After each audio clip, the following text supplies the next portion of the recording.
Welcome, Auður Ava Ólafsdóttir, and thank you for taking your time to talk to us. We will especially talk about your latest novel, DJ Bambi, which is your 7th novel in Danish. First, a really big question. You're from Iceland. How do you think that influences your way of writing? Yeah, actually that's big. So a kind of everything in my writings. First, to take the language, this marginal language, Icelandic, that is only understood by among us, like we say. So among the people living on the island. And with every language there is a special way of thinking and seeing the world. So it's a kind of poetic language that you can play with a lot. So yeah, first for the language, and it's often like a character in my books. And then the fact of living on an island, that's important also, having no neighbors, no next door neighbors to do wars with, only the sea. And of course the people of Greenland, that, you know, if we take humans, our next door neighbors. So the condition of going away to leave is often something you see in books written by authors born on islands. So going away in order to be able to come back, that's something you can find in most of my books, the travel, in a kind of a Bildungsroman, where you change, where you become someone else. And I relate it to the Icelandic word home and the world, that is kind of the same root, the same word. So we say heima, hjemme, and then we say heimur for verden. So it means that the home is, everywhere is home.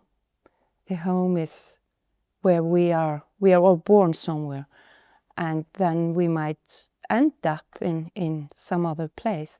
But the language is like my motherland, you know. I've written about it in Miss Eastland.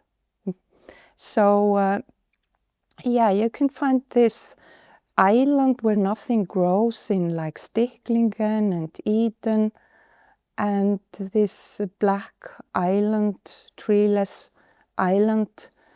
But it's never like a setting, it's never like a props. It always has some meaning with what I'm writing about.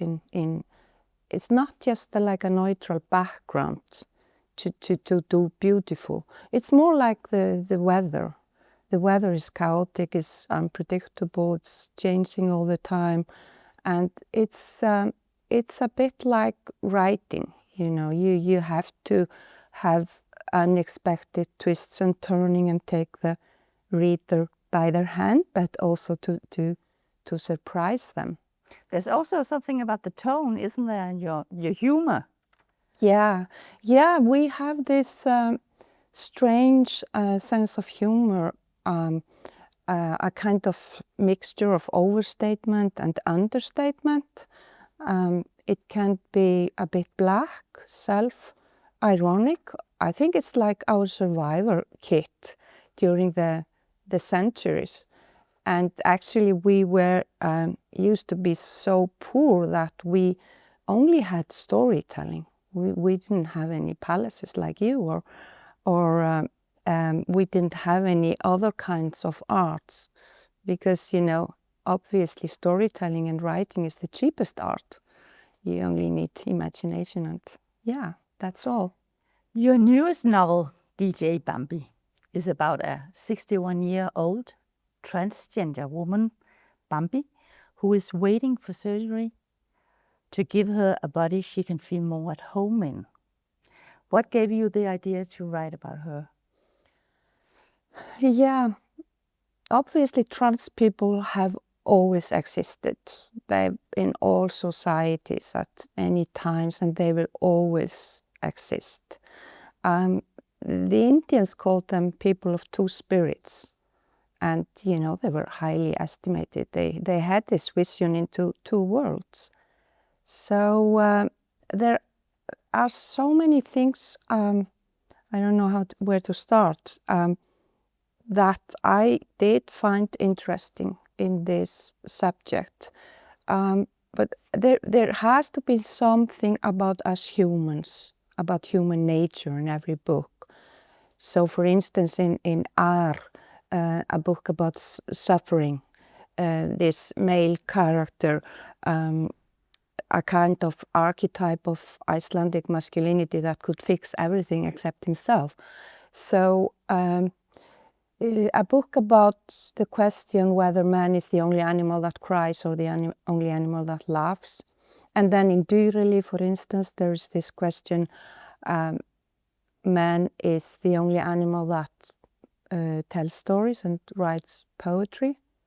And it's a book about our fragility and vulnerability. That is something that I'm very interested in, not the strength, but the kind of the opposite that makes us human, our paradoxes. So in DJ Bambi, one of the questions is the human need to belong to a family, to belong to a society, to belong to a group, which is a basic human need. And in the world, it seems that loneliness has become a kind of a new pandemic. So I wanted to look into this question. What does it mean not feeling that you belong to a family, to a group, that not belonging to the body you're born with? And then I've always been interested in gender subject in I think all my books, and I think there are so many more on the spectrum. I think we are all a mixture of so many things. We have a masculinity or femininity, and we have so many things in us. So the stereotypes we find about women and men on social media and often even in fiction and in books are so limited, often to so few, 2 or 3 stereotypes. And so I really wanted to show that there are like maybe 1,000 faces of being a woman, of womanhood, of femininity, and also this question: how is it to have to play a role? Because my hero is born with a boy's body. She's always felt she was a girl. And she knew she wasn't allowed to, so she had to learn how to act like a boy. She was faking it. Yeah, she's faking it. It's like she's playing in a theater play. And she has to learn how to talk like a man, how to move like a man, how to behave like a man. And, she gives up on being a girl. So pretends she's interested in soccer. Yeah. There's this chapter in the book that, she has to learn everything about soccer from the scratch. How many are there in each team? 11, okay? And what are they trying to do? So I thought that was so interesting, because about human nature, we all play some roles in lives. We play the role of parents or husband or wife, or we play a role at work, and this feeling to feel like you are not taking part in your own life. And then there's this question of being ordinary. Also, she dreams of being ordinary, an elderly lady in her 60s. A grandmother? Yeah, invisible. She wants to be invisible. Yeah. So the question, I thought this is so interesting. The question, what does it mean to be ordinary? Is there someone ordinary? And she doesn't want to be born she's a twin and she doesn't want to come out. So is that an option? Can we, because the world is not like we would like it to be, can we refuse just to be born? There's so many, I thought there were so many interesting existential questions about us humans, so I just had to write this. But it's a very hot debate, this gender identity.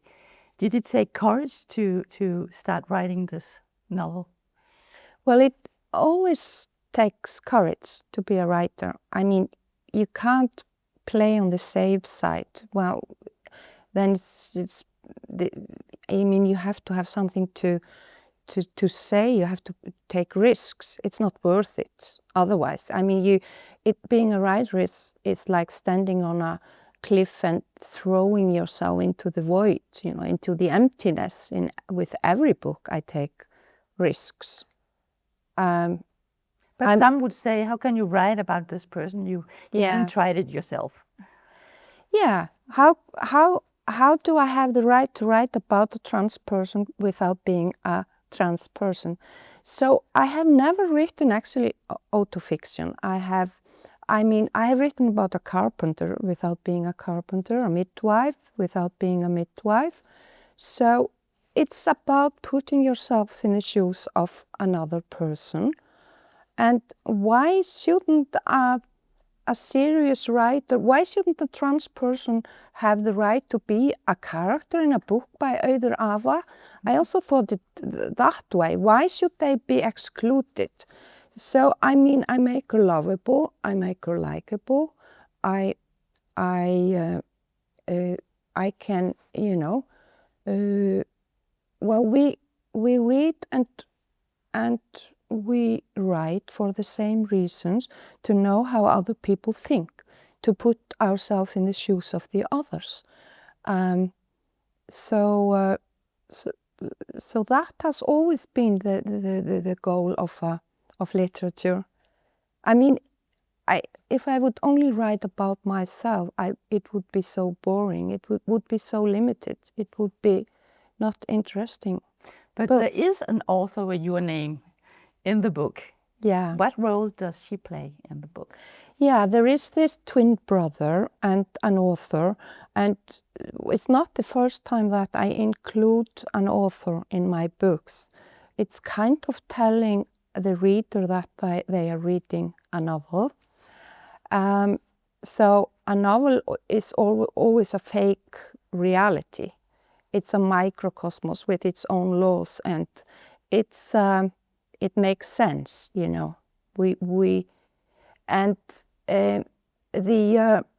both the twin brother and the writer, they are kind of they replace the reader. They are kind of they're asking the questions the reader might ask. There are lots of things we don't know, lots of misunderstanding.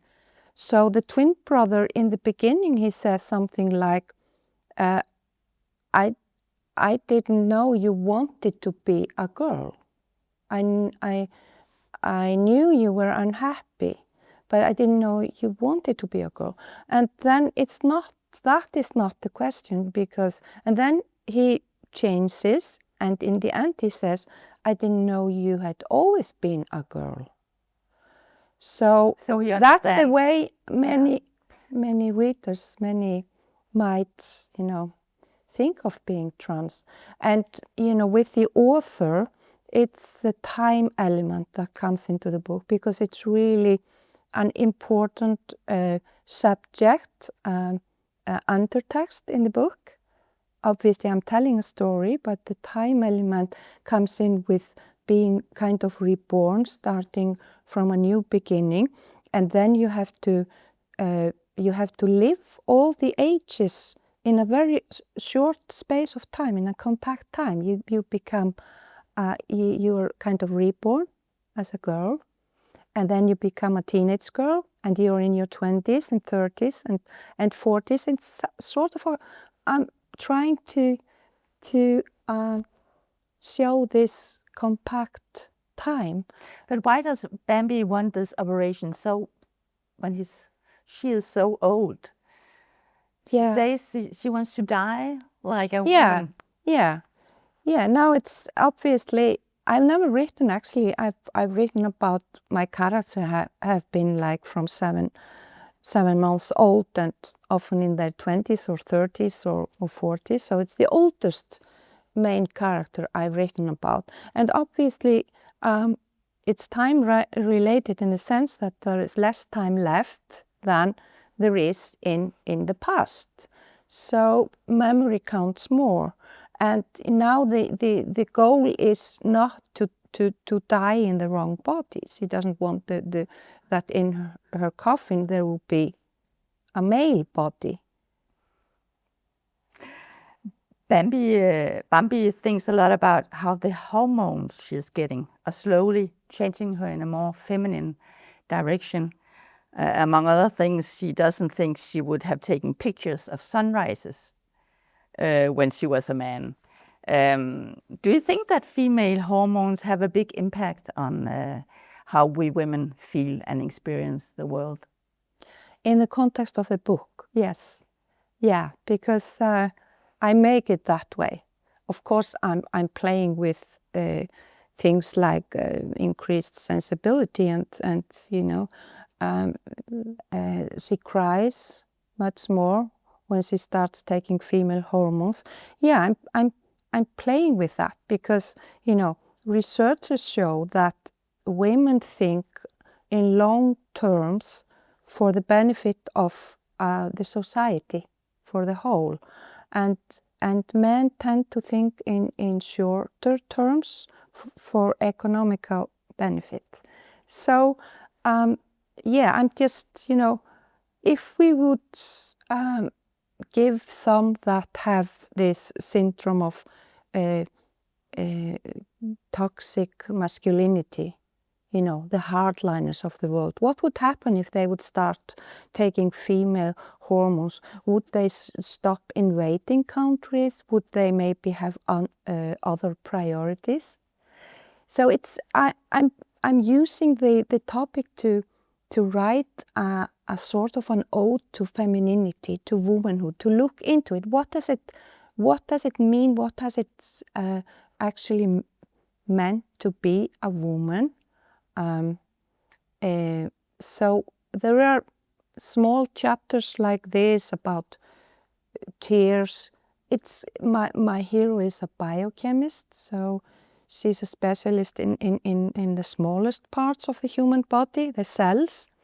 And so, yeah, there are links to what does it mean to be a woman in the world today. Bambi thinks a lot about committing suicide. And you have previously written about a suicidal person in Auður, the novel which you received Nordisk Råds Litteraturpris for.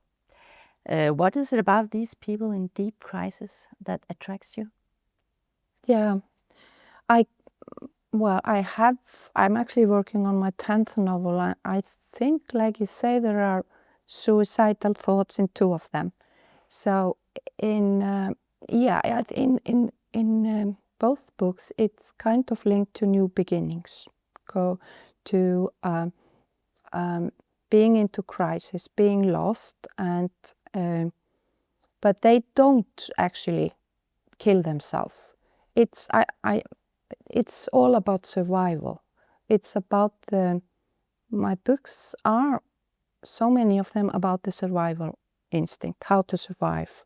That big, interesting question for a writer. Well, I think it's much more interesting. How to find hope? Hope? How to find hope also? Yeah, hope can be of various kinds, and yeah, it's really important not to give up to the dark forces. And you know, you can find optimism in the fact that, speaking of hardliners in the world, they seem to fear the word more than the most dangerous weapons. So word can still have some impact, and with that goes responsibility and risk-taking. You have said that writing novels is a bit like going into chaos and to create order and maybe also hope. Can you say a little bit more about that? Yeah,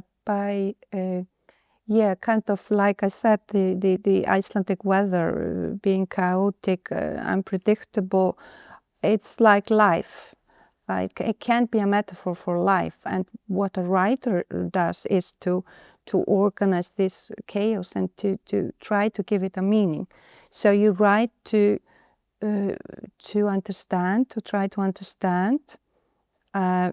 It's the same goes for a reader. You read to understand, to find something new about yourself and the world. You write to analyze also. So I think that that's a big part of thinking the world like a writer. And obviously, looking into human nature, it's a bit chaotic. We have some 70,000 thoughts a day. So, it's complicated being a human being. But you're famous for downsizing big topics. Is that a method you're very conscious of using? Yeah, by downsizing, I think you mean you have to put everything on a human scale. That's what literature does, because literature writing is a very different text from like history or philosophy or sociology. It's storytelling, and you downsize everything to like a character, to a situation, to a plot. So that's the only way to make the reader relate to it. And then underneath there can be some bigger issues.